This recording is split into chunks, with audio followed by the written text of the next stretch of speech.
नमस्कार, मैं हूं उमेश मिश्रा और आप देख रहे हैं एमडीपी न्यूज 24। आगे बढ़ने से पहले जानते हैं आज की मुख्य खबरें।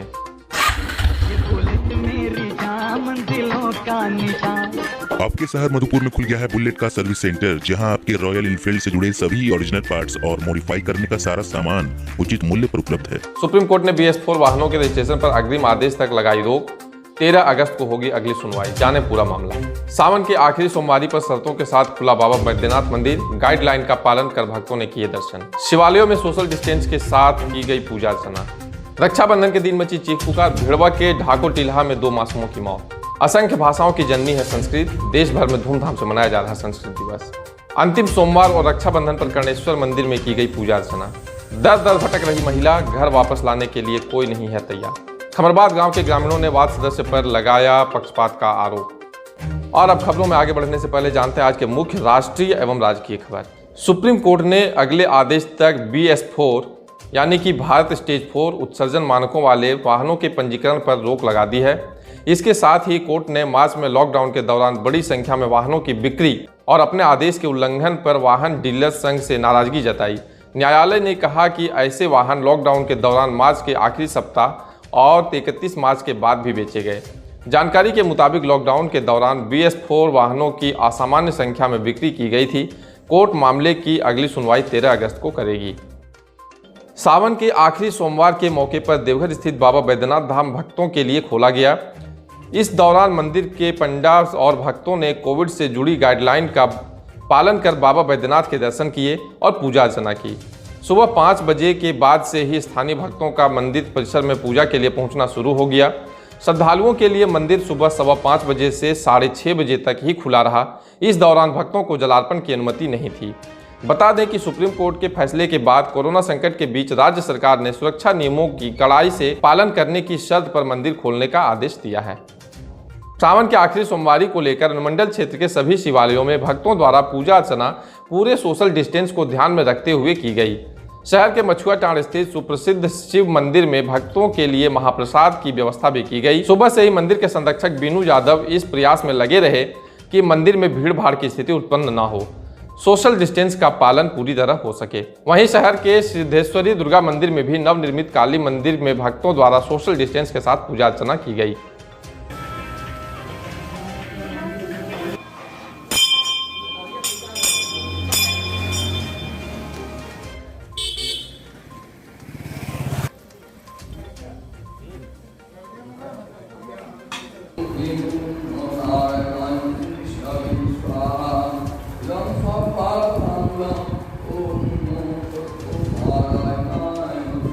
शहर के भिड़वा पंचायत के ढाको टिल्हा गांव में 2 बच्चियों की मौत से पूरा गांव में मातम पसर गया है।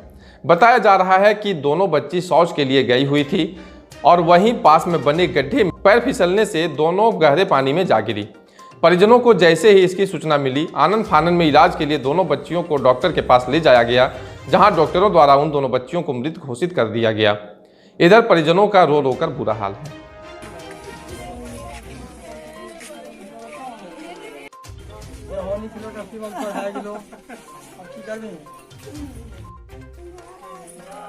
भारत की सबसे प्राचीन भाषा है संस्कृत।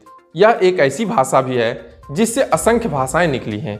यही नहीं, आज के आधुनिक दौर में भी लगभग हर क्षेत्र में संस्कृत की प्रासंगिक पूरी तरह बनी हुई है। संस्कृत को भाषाओं की जननी भी कहा जाता है। इस जननी से सिर्फ भारत में ही नहीं अपितु विदेशों में भी भाषाओं को जन्म दिया है। कई जगह यह उल्लेख मिलता है कि महाभारत काल में वैदिक संस्कृत का उपयोग किया जाता था। संस्कृत दिवस के अवसर पर संस्कृत भारती ने समस्त देशवासियों से संस्कृति की रक्षा का संदेश दिया। इसी क्रम में संस्कृत भारती देवघर के सह संयोजक राम अचल यादव ने बताया कि हर वर्ष रक्षाबंधन से 3 दिन पूर्व से लेकर रक्षाबंधन के 3 दिन बाद तक भारत में संस्कृत दिवस के रूप में मनाया जाता है। इसी क्रम में आज संस्कृत को बढ़ावा देने एवं संस्कृति की संरक्षण को लेकर उन्होंने एक संदेश दिया। आइए सुनते हैं उनका। नमो नमः, सर्वेभ्यो नमो नमः। सर्वेषां कृते संस्कृत दिवसस्य रक्षाबंधन दिवसस्य च हार्दिक शुभाशयाः। अहं राम अचल यादवः, संस्कृत भारत्याः जिला सह संयोजकः देवघर जनपदस्य। अद्य बहु सौभाग्य अवसरः अस्ति अस्मिन् दिवसे एव सर्वकारेण अपि घोषिताः रक्षाबन्धनदिवसस्य उपलक्ष्ये संस्कृतदिवसाः सम्पूर्णदेशे विश्वे च पे जनाः अस्य पालनं कुर्वन्ति, उत्सवरूपेण मन्यन्ते।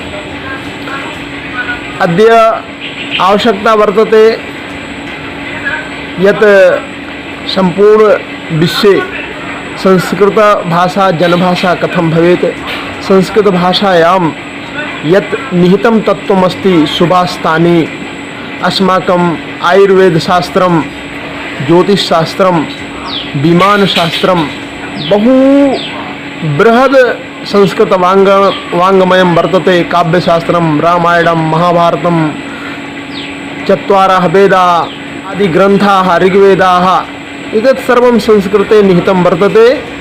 संस्कृतमाध्यमेन संस्काराः अपि आयान्ति, संस्कारमाध्यमेन समाजस्य निर्माणं भवति, समाजनिर्माणमाध्यमेन राष्ट्रस्य निर्माणं भवति इति एव संस्कृतभारत्याः लक्ष्यं।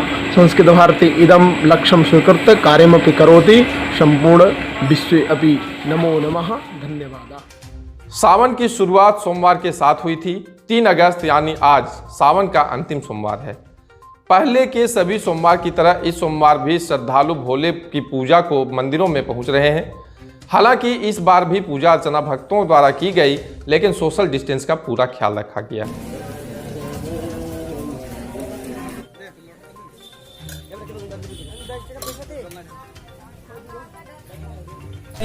ओम तेनवद्दवलिराजा दानवद्दमावलो रक्षे रक्षिमाचलमङ्गलं भगवान् विष्णु मङ्गलं गुरुरत्तज गुरुवारुकनिबन्धनात् मेतोन्मोक्ष्यममृतात् ओम महामृत्युञ्जय ओम पंचदेवतभ्यो नमो नमः।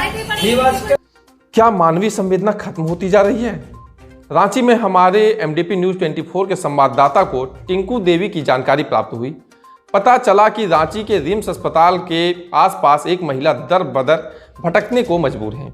मानसिक रूप से बीमार यह महिला मधुपुर के ग्राम नोनियाद की रहने वाली टिंकू देवी है। जब हमारे संवाददाता ने उनसे बातचीत की तो वह केवल अपने पति का नाम और अपना पता बता पाने में ही सक्षम थी। इसके सिवा उसे कुछ भी याद नहीं।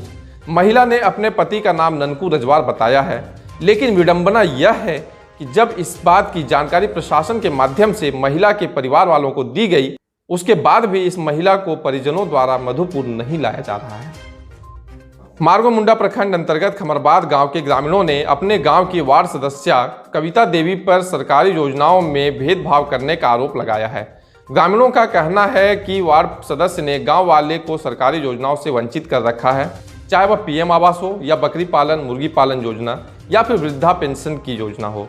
ग्रामीणों का कहना है कि वार्ड सदस्य के पति और उसके भाई मिलकर अपने लिए तो सारी योजनाओं का लाभ ले लेते हैं, लेकिन जब गांव वालों की बात आती है तो अनुशंसा करने में वे आनाकानी करते हैं, जबकि वह अपने घर में सभी योजनाओं का लाभ लेते हैं। नमस्कार, मैं हूं संजय सिंह और मैं अभी मौजूद हूं मार्गोमुंडा प्रखंड के खमरबाद में।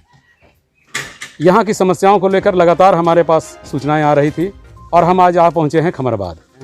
तो हम गाँव वाले से ही जानते हैं कि आप बताएंगे क्या समस्या है जो लगातार यहाँ से हम लोग पास खबर आ रही थी। समस्या क्या है, बताएं आप। सर जी, मैं PM किसान का ऑनलाइन किया था 3 महीना पहले। उसके बाद मैं ब्लॉक भी 4-5 बार गया तो मेरा अप्रूवल हुआ नहीं। जब मैं अपना लिस्ट अपना गांव का चेक कर रहा हूं तो देखता हूं कि मेरा ओरिजिनल जो अपना खमरबाद का है उसमें 40 लिस्ट है और मेरा एक फर्जी खमरबाद है जिसका नंबर कुछ अलग है, उसमें देखते हैं 200-250 से ज़्यादा मेरा अप्रूवल हो चुका है। तब मैं ब्लॉक गया तो वहाँ बोला कि जो अप्रूवल हो गया है उसके बारे में मत बोलो, उसके बारे में हम नहीं उसको काट सकते ना ही उसको जोड़ सकते हैं, तुम्हारा क्या प्रॉब्लम है वो बताओ। मैं अपना नाम मुकेश मंडल बताया और मेरा नाम साथ ही साथ मेरे आंखों के सामने वो काट दिए। हाँ, तो आप बताएं कि आप लोग जो आरोप लगा रहे हैं किसी एक व्यक्ति पर कि वह व्यक्ति पारा टीचर है, उसकी पत्नी पार्षद शायद है ना, क्या वार्ड सदस्य है और उनको PM किसान का लाभ भी मिले। तो बताइए क्या क्या समस्या वो है और क्या कर रहे हैं वो। हमारा गांव खमरबाद, मेरा नाम मनोहर मंडल हुआ। यहाँ कार्तिक मंडल पारा शिक्षक है। वो पारा शिक्षक होते हुए भी वो ठेकेदारी का काम करते हैं। जैसे मेट का काम तो ठेकेदारी का है, लेकिन ये मेट का सारा काम यही करते हैं पारा शिक्षक। और इसकी पत्नी वार्ड सदस्य हैं, वार्ड फिर भी कविता देवी, लेकिन PM किसान का लाभ उठा रहे हैं। छोटा भाई मेट है आनंद मंडल, मंझला भाई प्रकाश मंडल विकलांग पेंशन उठा रहा है और वाकई में है नहीं, हम लोग को पता नहीं पेंशन उठा रहा विकलांग है नहीं, लेकिन हम लोग को नहीं मालूम है, लेकिन पेंशन उठा रहे हैं। उनकी पत्नी भी सविता कुमारी, वो भी पेंशन का लाभ उठा रहे हैं, लेकिन हम लोग को पता नहीं है, गांव लोगों को पता नहीं है। इसकी माता लीलावती देवी आंगनबाड़ी का कोई काम खाना वाना बनाते हैं, सेविका है। पीएम किसान के लाभुक 5 मेंबर हैं उन्हीं के घर में, उसी घर में। हाँ, और प्रफुल्ल राय कर्मचारी ने हम लोग गए हैं ब्लॉक, जब प्रफुल्ल राय कर्मचारी हम लोग को बोले कि एक घर में एक ही लाभ उठा सकते हैं पीएम किसान का, तो हम लोग बोले सर जी ठीक है, तो हम आपको इंगित कर रहे हैं, मेरा गांव में 5 व्यक्ति, एक घर में 5 व्यक्ति का है पीएम किसान का लाभ उठा रहे हैं, तो उनका भी कुछ कीजिए। लेकिन बोला नहीं, हम उनका कुछ नहीं कर सकते, उसका अप्रूवल हो गया, उसको हम काट नहीं सकते हैं, उसमें कुछ नहीं कर सकते। 3-4 गो करी। बकरी पालन 2 गो है, मुर्गी पालन 1 है, पीएम आवास योजना 2 है, कुआं 2 है, वर्तमान बना रहा है। पीएम आवास योजना में लाभुकों को लेबर पेमेंट में घोटालाबाजी करता है। पीएम आवास योजना जो जिनको मिल जाता है लाभुक को, मटेरियल पेमेंट 1,20,000 वो तो मिल जाता है, लेकिन लेबर कार्ड का पता नहीं चलता है, लेबर पेमेंट नहीं मिल पाता है लाभुकों को। गांव के महिलाओं के खाते में बिना इजाजत से 5,000 रुपया कहाँ से भेजवाया, कौन योजना था मालूम नहीं है, लेकिन भेजवा के फिर धोखेबाजी से फिंगर हाथ में दे के और 5,000 का गमन कर लिया था। तो मुकेश उसको लिस्ट निकाल कर देखे मुकेश का नाम उसमें है, तो इसके सामने अब बड़ा वो था या प्रफुल्ल राय था या पंकज था, ये तीनों मिल करके उसको काट दिया, उसका नाम काट दिया। ये बोला काहे कटा, बोला आपका नहीं मिलेगा। इसका इतना गुस्सा आ गया, ये वीडियो से बात करके घर आए, उसके बाद हमारे पास गया, बोल प्रधान ऐसा बात है, आपको जाना पड़ेगा। वहाँ पर गए तो उसके बाद वो सब मीटिंग में बैठा हुआ था, वीडियो साहब सब, हम लोग वहीं गया, इन दोनों बोल चाल हुआ, बोले आया प्रधान, बोले आया है, तो हमको बुलाया, हम गए तो सारा बात यही बोलकर सुनाया कि ऐसा बात है, लिस्ट क्यों काटा है। हम बोले सब ठीक है, ये हमारा गांव का बहुत भारी प्रलोभ है कि ये कोई चीज़ होता है कट देता है, कोई चीज़ आता है कट देता है। तल बड़ा वो खड़ा होकर बोला, पंकज बोला, आप नहीं समझ रहे हैं प्रधान जी, आपको प्रधानी से डिस्टेंस कर देंगे हम। वहीं वीडियो से आए, कुर्सी पर बैठा है, वो बोला जो होगा से मेरे कलम से होगा।